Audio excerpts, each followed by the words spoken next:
Hey everybody, in this video I'm going to be showing you guys how to bridge funds from Cronos to MetaMask.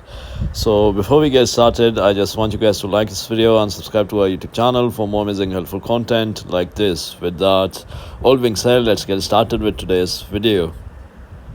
Alright guys, so they have launched the Cronos Bridge feature to provide you with a secure and convenient way to transfer your crypto assets through different blockchains through the DeFi wallet. So go to the wallet of the token you want to transfer or the swap page and tap on the bridge tab. Select the networks and tokens. Choose the source network and swapped token in the from field.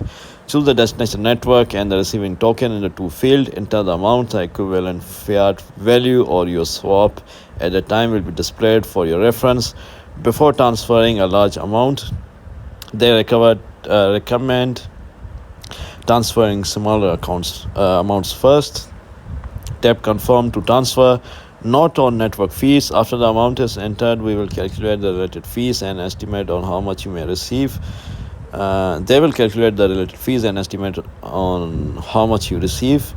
Depending on the network, the final amount may vary slightly because of gas fees. There is no minimum and maximum transfer amount, and bridge service fees are waived for now. And then just verify the transaction by putting your passcode and two-factor authentication verification.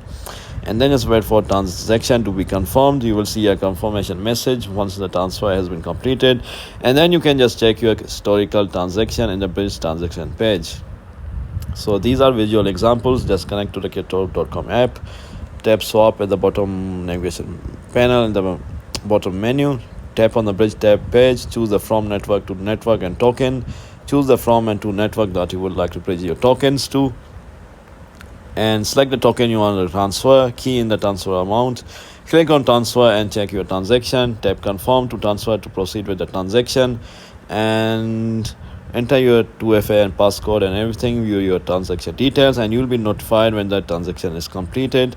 Wait for transaction to be completed. So yeah guys, that's pretty much it. This is how you do it. If you found this video to be helpful, guys, by the way, this is the confirmation. So yeah guys, this is how you do it. If you found this video to be somewhat helpful, guys, then thanks for watching, and I'll see you in the next video very soon. Peace.